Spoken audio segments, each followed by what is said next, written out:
The winning blueprint presents. In the lab room. While you're here, go ahead and sub up.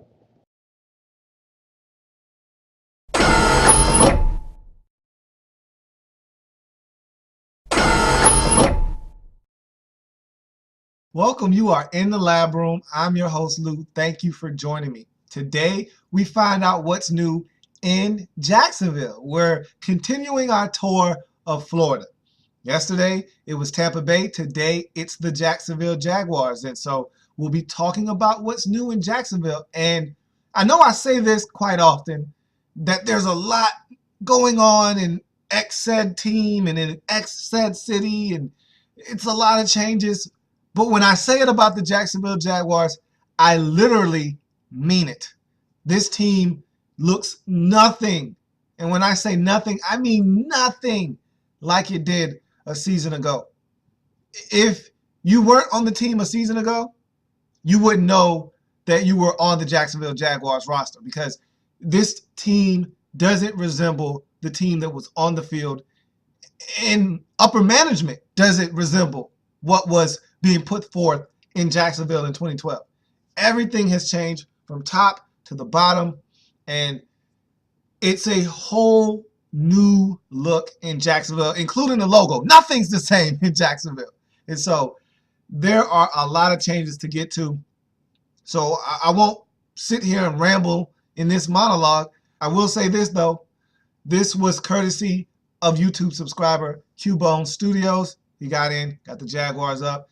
And if you want to be the next to have a team be on this program, the What's New In segment, simply be the first to leave a comment at the bottom of this video stating next and the team that you want to see next. Got to be the first, so make sure you're quick with that trigger finger clicking on the post button after putting your team in and putting the word next as well. So without any further ado, we want to get to the Jacksonville Jaguars and what's new in Jacksonville. But in order to do that, you got to get rid of the old first. And there's a lot of old in Jacksonville, a lot of stuff that they have gotten rid of to try to clean house and start anew. And so we got to go out with the old in Jacksonville.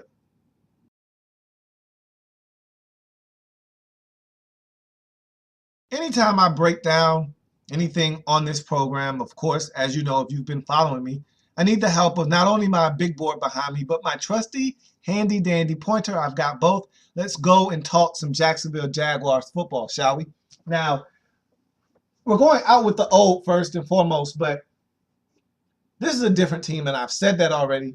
But to reiterate that, there's 90 players on any given NFL roster going into training camp. 90 bodies.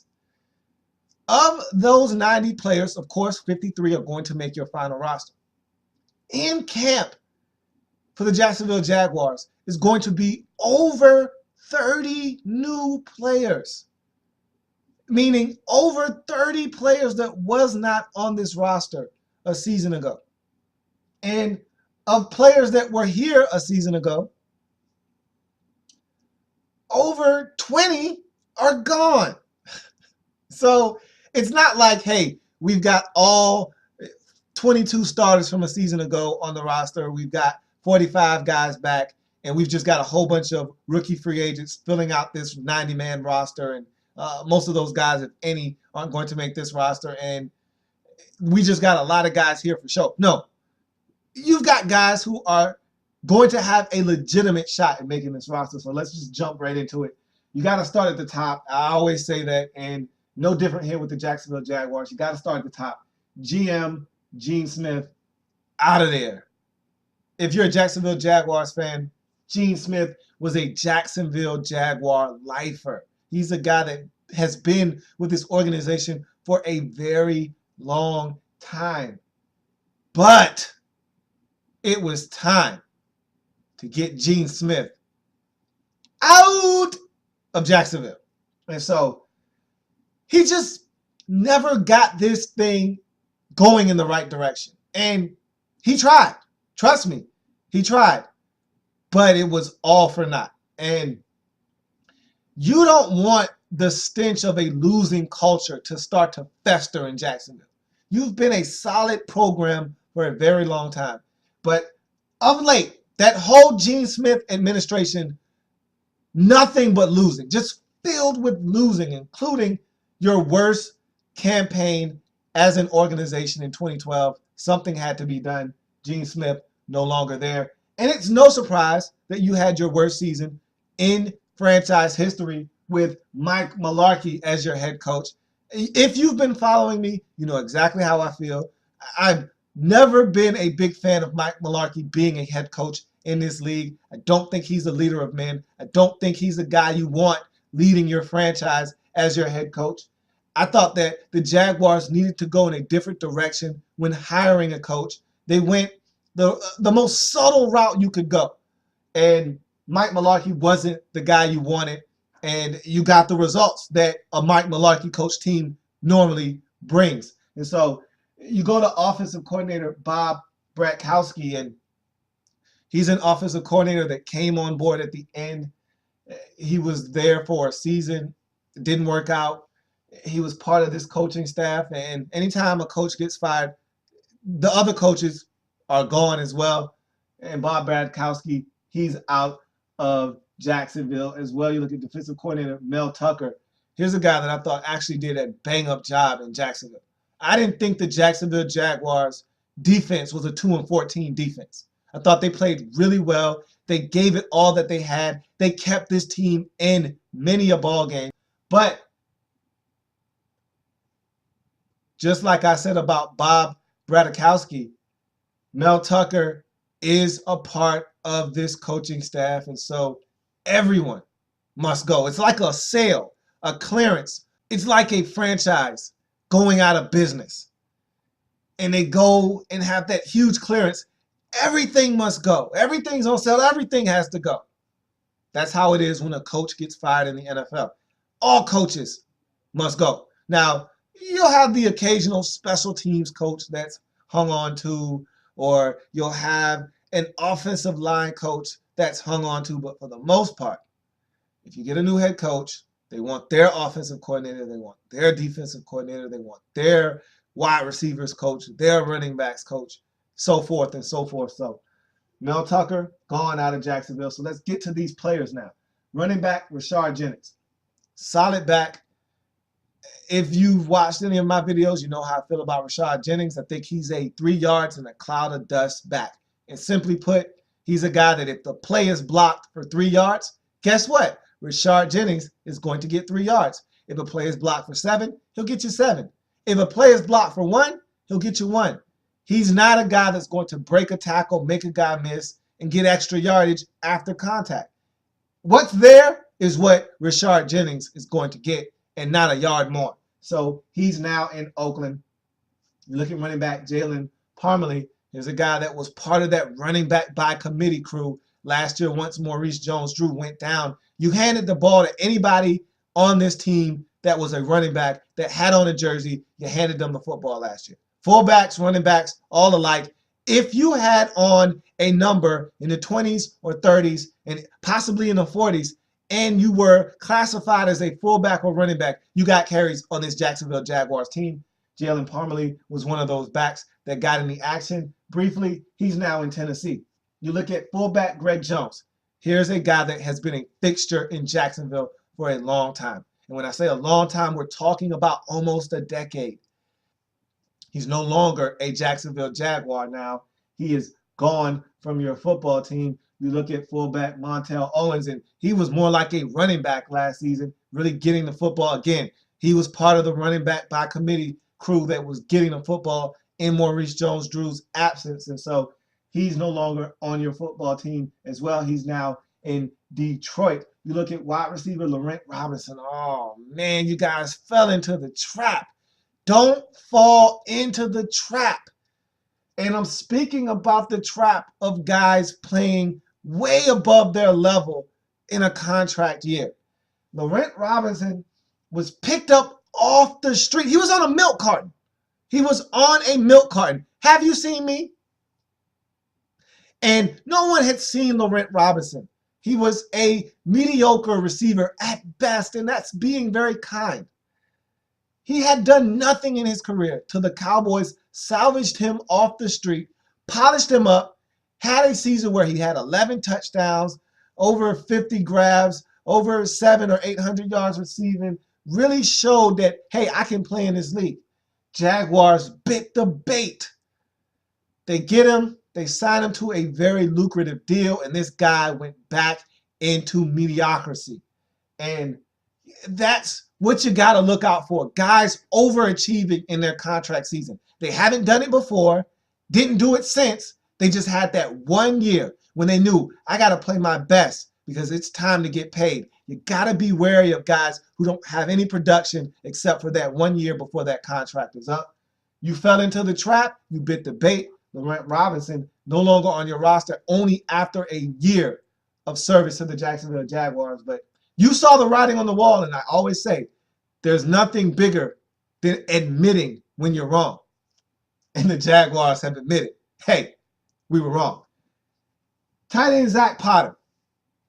This isn't a guy that's going to fill up the stat sheet, but he's one of those guys you need on your team. Every team in the league needs a blocking tight end that's going to do the dirty work, stick his nose in there, block, and catch the occasional pass. For you, that was Zach Potter. He's no longer on your roster. You move on, find yourself a new blocking tight end that will catch the occasional pass. You look at offensive tackle Guy Wimper, solid tackle. He wasn't a guy that you would trust per se to be on the left side of your line, but as a right tackle, which he was for you, solid. He did his job. Wasn't the best, but wasn't the worst either. He's moved on. Guy Wimper no longer on your roster. So you look at guard Evan Britton, and you spent a relatively high draft pick on this guy. You were hoping Evan Britton could be the future at one of your tackle positions. It didn't work. You slid him inside the guard. He was okay at best. And so sometimes you just got to cut your losses. You just got to say, okay, this guy isn't what we thought he was going to be. We're trying to make him into something he's not. How about you go that way and we go that way? And that's what happened with Evan Britton no longer on your roster. You look at cornerback Derek Cox.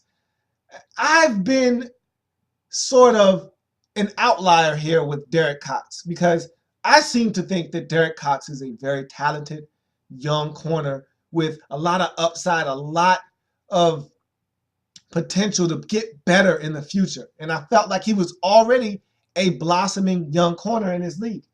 I talked to Jacksonville Jaguars fans, and they seem to think that this guy is trash, that they can't wait to get him off of their roster. He wants too much money. He's not worth it. Sure, he's a guy that gets banged up a little bit, but I feel like he's a guy that makes plays. He's a difference maker.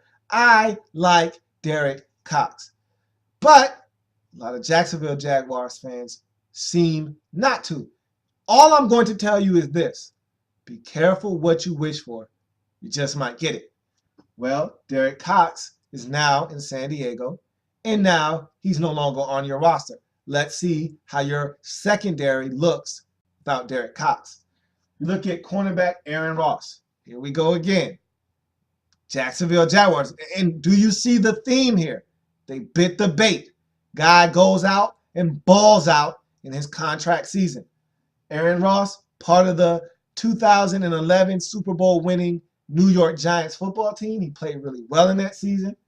Jaguars bit the bait. You got to be careful of these guys who have those anomaly type seasons. And Ross was exceptional in that year, picking the football off and making plays. And Jaguars really fell into that trap. They give this guy a lot of money. And what does he do? In his own words, he took a vacation to Jacksonville. It didn't work out. You cut your losses. You send him back packing to New York, where he's happy to be. And luckily enough for the Jacksonville Jaguars, it's a new administration. And so they don't mind admitting they were wrong. Hey, we weren't a part of the group that made the decision to bring in Aaron Ross, nor Laurent Robinson. And so we don't mind getting rid of those guys. They're dead weight to us. Had the old administration still been here, a guy like Laurent Robinson, and maybe Aaron Ross is still on this roster eating up some hard-earned cash from the Jacksonville Jaguars. Instead, these guys are now gone, and you move on. Yes, it was money wasted, but you can't do anything about that now. You go to cornerback Rasheem Mathis, longtime Jacksonville Jaguar, much like Greg Jones, has been here for a very long time. I remember when this guy was one of the top corners in the league, dreads just flowing, making plays. He's a long way removed from that. And Rasheem Mathis is a guy that I think can still play somewhat, but his best days long gone. And if you're the Jacksonville Jaguars, you see the writing on the wall. You know that this guy is a shell of his former self. You just got to move on. You got to move on. You're going younger. You're trying to rebuild this thing from the ground up. Rasheem Mathis has been a really good soldier for the Jacksonville Jaguars, but it's time to move on. So you look at cornerback William Middleton, and man, I just named 4 corners on your team from a season ago. Your secondary is definitely going to look a lot different in 2013. William Middleton, run-of-the-mill corner, standard guy. You're not going to miss him. He had been in Jacksonville for about 4, maybe 5 seasons, hasn't done much, started a few games for you, but you're not going to miss William Middleton. You can get any corner in the league to come in and do what he did for you over the past 3 or 4 seasons. So you look at safety DeJuan Landry. This one was a head scratcher. Didn't see this one coming. Don't know as a Jacksonville Jaguar fan if you saw it coming or not. I know I didn't see it coming because I thought he had been really good for you. You just gave him a contract not too long ago. Started 16 games in 2012, started 16 games in 2011, so he's durable. He made plays. He was where he was supposed to be when he was supposed to be there, over 100 tackles. I just felt like DeJuan Landry was a guy that you could build around in that secondary. Guess you felt like, hey, we're paying this guy a lot of money. We just gave him this deal. I don't know if he really needs to be paid this much money. How about we just cut him loose and start over? And so DeJuan Landry, no longer on your football team. He's in New York with the Jets. And I just really don't know if this move had to be made. I'm just saying. I'm not saying. I'm just saying. Can't get rid of everybody. You look at linebacker Kyle Bosworth. Again, another solid player on this football team. You can find linebackers better than Kyle Bosworth, but at some point you got to have guys that you trust that are solid. They're not going to stand out. They're not going to be guys that are going to make the Pro Bowl, but they're guys that you know you trust to do their job and do it well. Glue guys is what I call them. Those guys that fill out your roster. They have defined roles, whether it's special teamer or a guy that you know can stop the run at the linebacker position. Is terrible in pass coverage, but you're not asking him to do that. You're sticking him in the game on first down when you know a run is coming, and he's going to do his job and do it effectively. He's going to be the first guy down the field on special teams. Kyle Bosworth was a guy that I thought, hey, why not just hold on to this guy, allow him to continue to be a core special teamer, a guy that you can stick in the football game when needed and get solid production out of. You just went in a different direction. And again, when you're building this thing up from the ground up and you're blowing it up and you got a new regime coming in, no one's safe. That includes Kyle Bosworth. Same with linebacker Darryl Smith, another longtime Jaguar, is gone. Another one bites the dust. Another one bites the dust. And Darryl Smith is a guy that, if not for the injury in 2012, he's probably still a Jacksonville Jaguar, I think, because he's been very durable. He's a guy you can count on. And much like I just talked about with Kyle Bosworth, more so on this scale with Darryl Smith, he's a guy that you know what you're getting out of him. He's a guy that you stick in a game and you just let him play football. And he's going to play 16 games for the most part, and you're going to get over 100 tackles, and he's going to do everything you are going to ask of him. Well, now he's in Baltimore, and so there's another longtime Jaguar, no longer a Jaguar.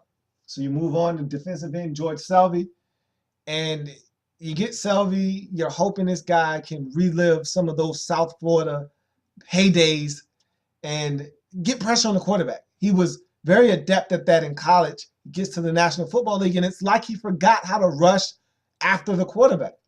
And you found that out. This guy's been in the league 4 seasons. Guess what? He has a total of 1.5 sack in 4 years. Or maybe it's 3.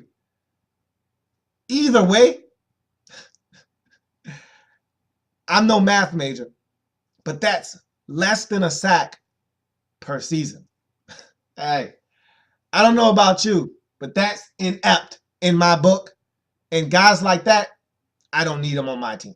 So, George Selby no longer at Jacksonville Jaguar. You look at defensive end Austin Lane, solid player, more of a run-stuffing defensive end.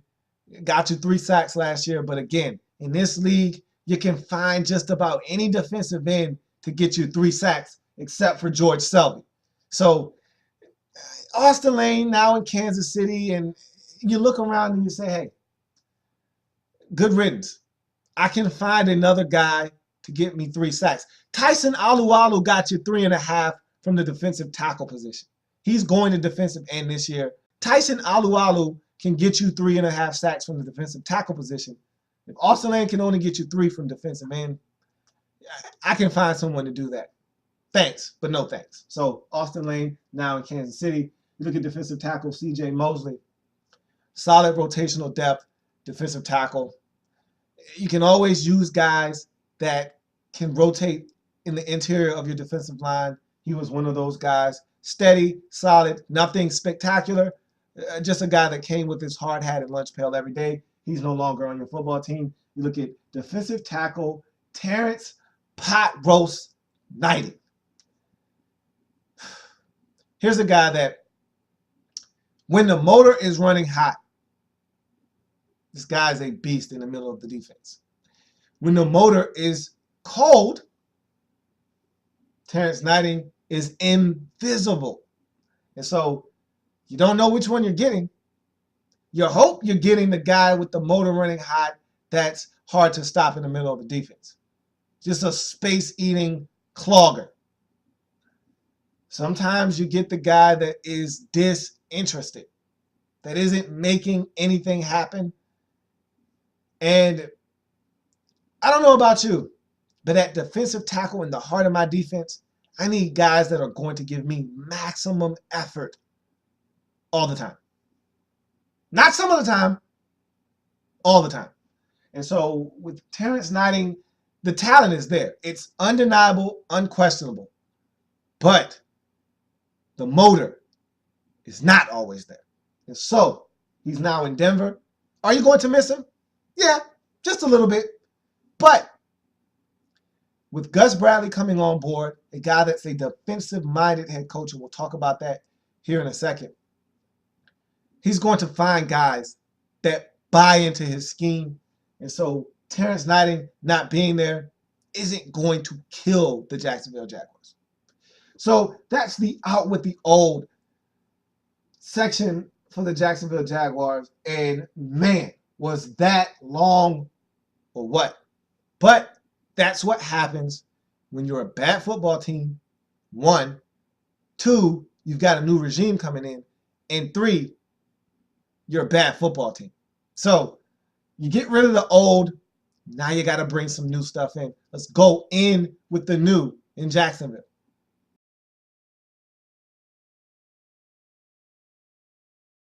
So as we move on to in with the new in Jacksonville, we start at the top just like we did with the out with the old.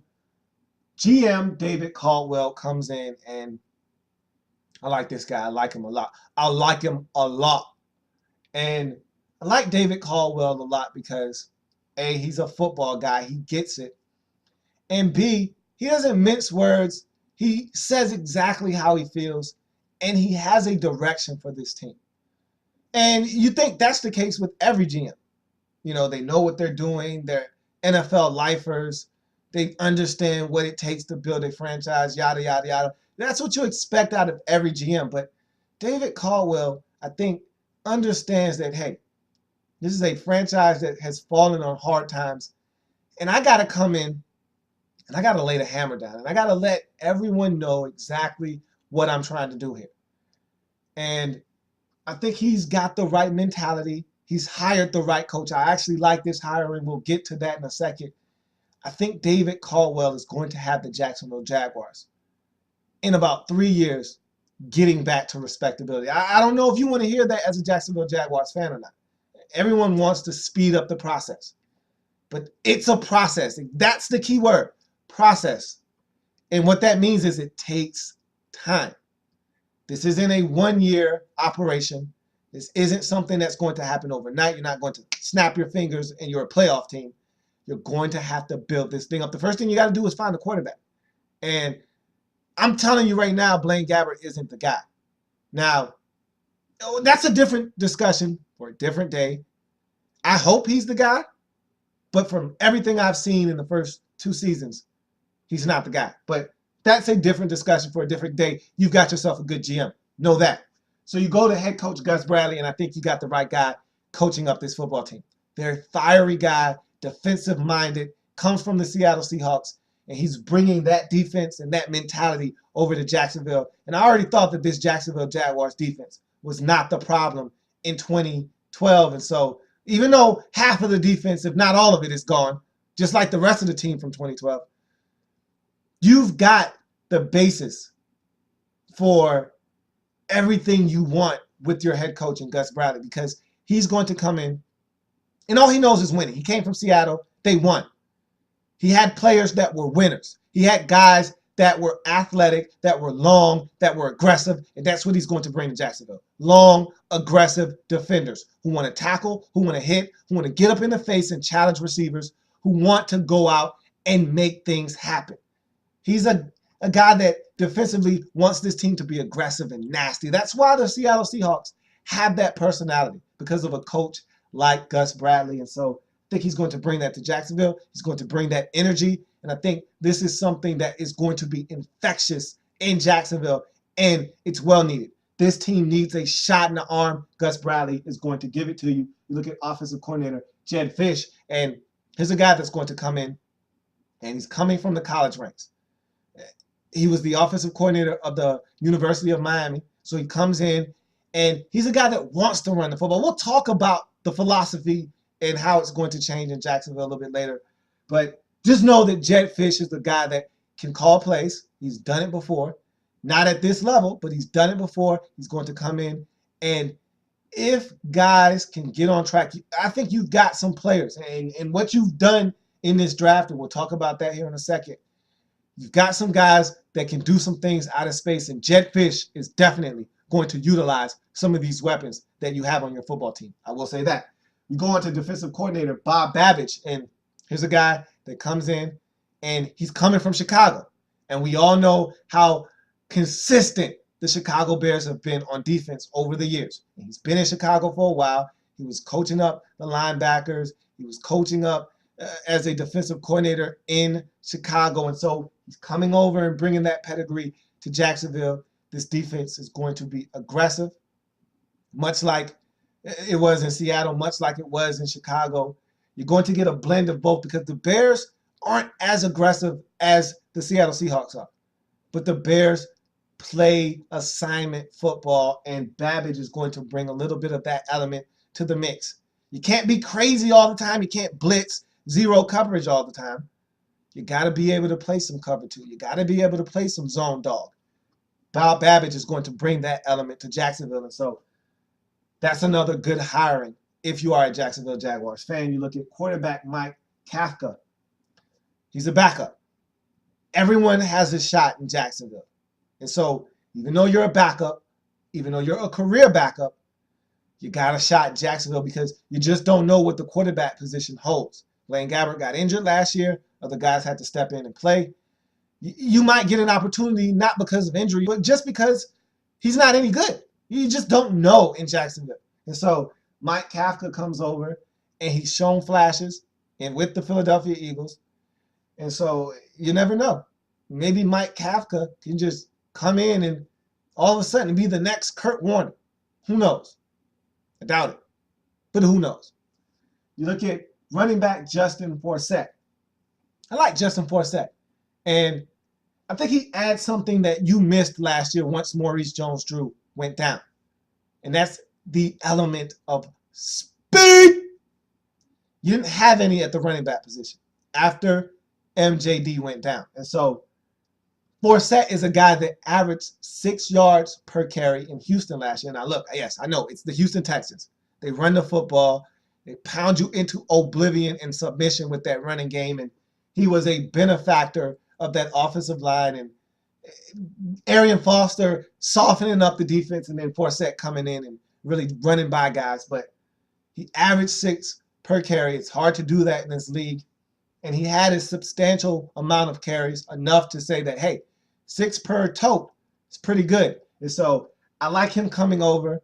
He's going to be a great compliment to Maurice Jones-Drew.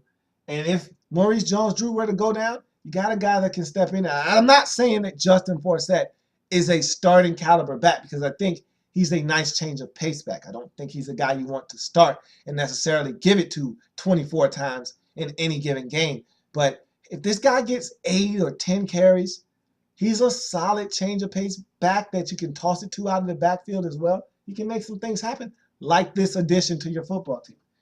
Wide receiver Mohamed Massaquoi. Man, is he glad to be out of the AFC North or what?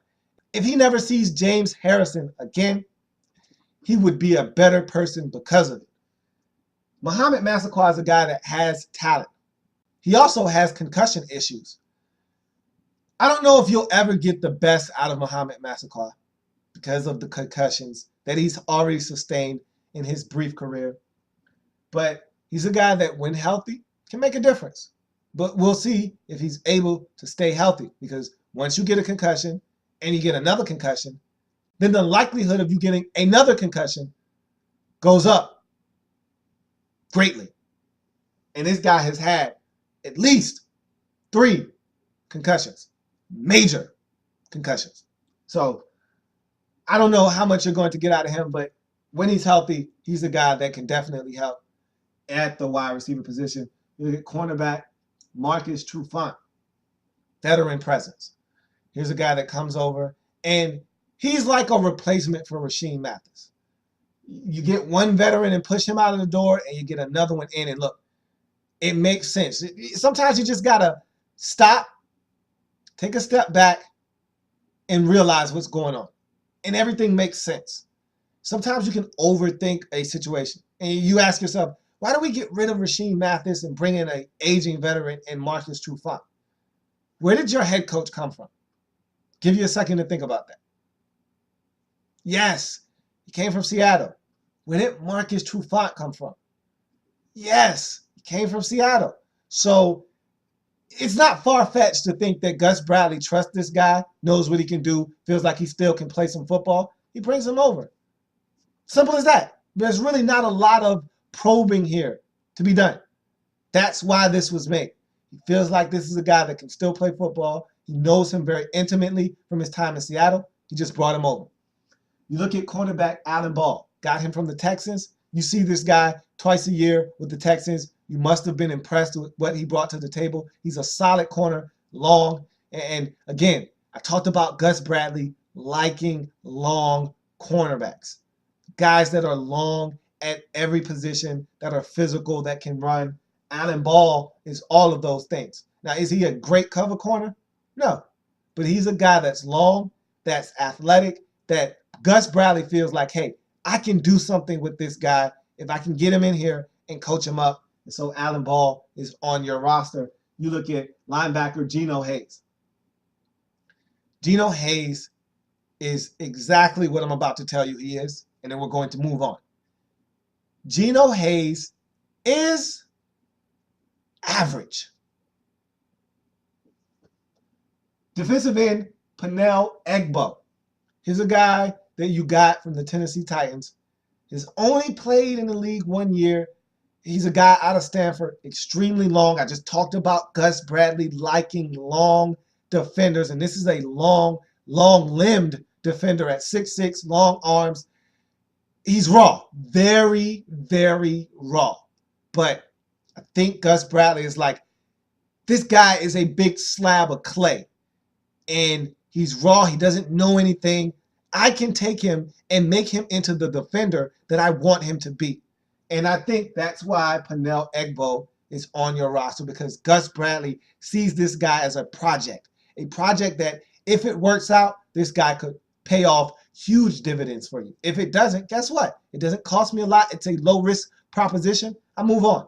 So Panel Egbo now on your roster. You look at defensive tackle Roy Miller. This is one of those glue guys. One of these guys that he doesn't show up in the stat sheet. And I thought that the Tampa Bay Buccaneers dropped the ball on this one. He should still be in Tampa Bay. He's one of those guys that is relentless in the middle of your defense. He's not going to get a lot of pressure on the quarterback, but he's going to stop the run.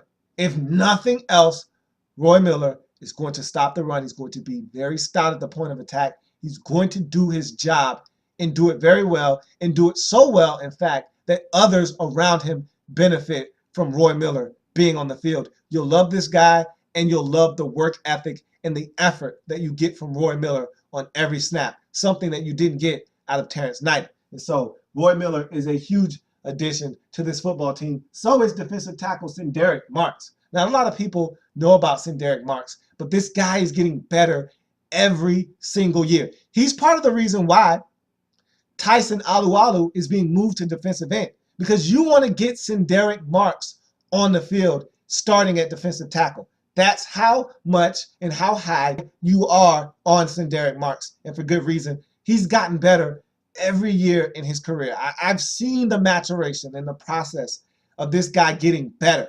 And if you're in the same frame of mind and the same frame of thinking as Gus Bradley is, then you think that this guy has some upside and potential, and he's just going into the prime of his career. And so I really like that move to get a guy like Sindaric Marks. I really like what the Jacksonville Jaguars are doing to this defensive line. It all starts up front. Doesn't matter who you are, what team you are, what franchise you are, how you want to play defense. It all starts up front, and the Jaguars are realizing that, and they're putting together a very formidable defensive line. You look at defensive tackle Kyle Love. It's a guy from the New England Patriots. Played solid for them. I think he's more of a rotational depth guy. And if he's on this roster, that's what capacity he will be on this team in. A rotational depth guy. I don't think he's a starter in this league. But you let this guy play 20 to 25 snaps in any given game, and he'll give you maximum effort. I like Kyle Love. I like the signing. He's going to help you in the 2013 season. You look at defensive tackle Brandon Dederick. Same deal. Comes over from the Patriots. Solid defender. You put him in the rotation. He helps you out. I think you're going to like Brandon Dederick. He's a solid player. And again, you're building depth on this defensive line, and I like it. I think it's a very smart and wise move by the Jacksonville Jaguars. So those are all your offseason acquisitions. Let's talk about your draft picks now. And you had 8 of them.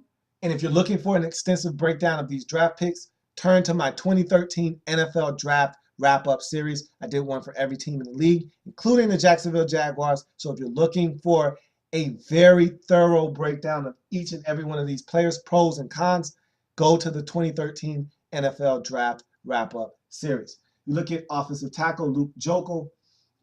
Look, he's going to be a right tackle this year. You still got Eugene Monroe, who I think has been extremely solid for you, has been a bright spot of sorts for you. Eventually, Eugene Monroe is either going to not be on this roster or he's going to go to the right side. You didn't draft Luke Joeckel, number 2 overall, to have him be your right tackle. You don't draft right tackles and number 2. So Luke Joeckel will be at the left tackle position here in the near future. You look at safety, Jonathan Cyprien, or as he likes to be called, John Cyprien. Really solid move. Gives you that oomph at the safety position that you're going to be missing because DeJuan Landry is no longer there. Love the pickup. Cornerback Dwayne Gratz, long defender from UConn. Again, Gus Bradley likes his guys in the secondary and likes his defenders, period, to be long and aggressive.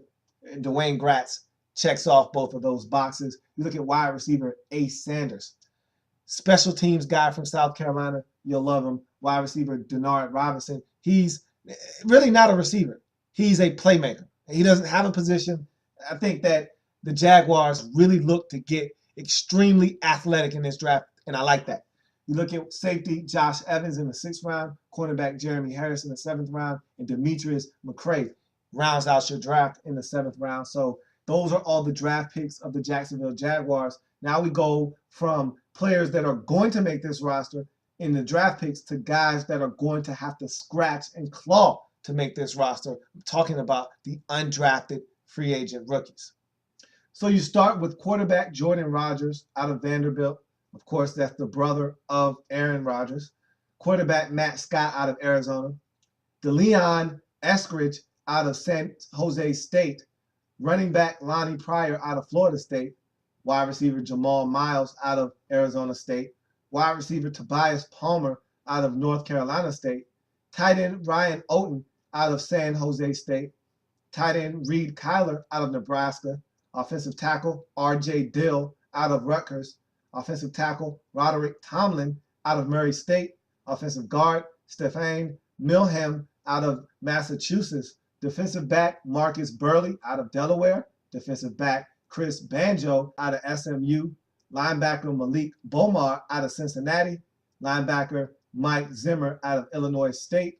Linebacker Leroy Reynolds out of Virginia. Linebacker Jeremiah Green out of Nevada. Defensive end J.D. Griggs out of Appalachian State. Defensive end Paul Hazel out of Western Michigan. Defensive end Aubrey Jones out of Georgia. Defensive tackle T.J. Barnes out of Georgia Tech. And long snapper Carson Tinker out of Alabama.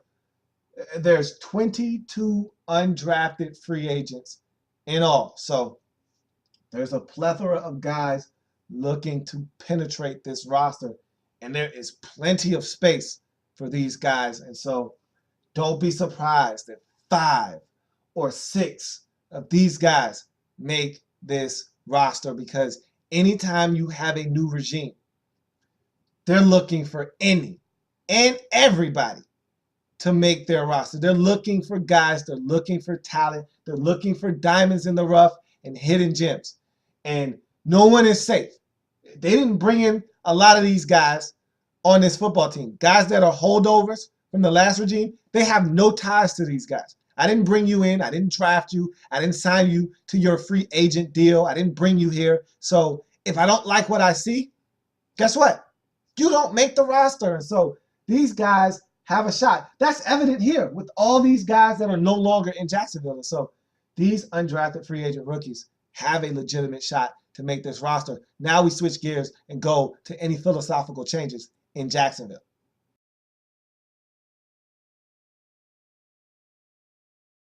So you look at any philosophical changes for the Jacksonville Jaguars, and you got to start at the defensive side of the football, because your head coach, Gus Bradley, is a defensive-minded coach. So you look at Bob Babbage and his defense, Babbage coming over from the Bears, and you kind of combine the two minds, that of Bradley and Babbage, and there's two drastically different styles here.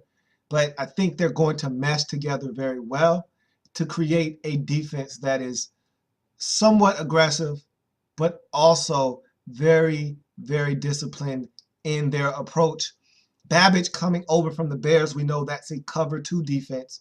And so there's not a lot of blitzing in a cover 2 defense. Yeah, you're going to get some blitzes here and there, but for the most part, you're dropping into that cover 2 shell. You're not allowing anything to get behind you. You're keeping everything in front of you. You're playing that zone defense. It's disciplined. Everyone has a position that they need to be in. And so you're getting that aspect from Babbage. But also, you look at Gus Bradley on the other end of the spectrum. He was in Seattle, very aggressive defense.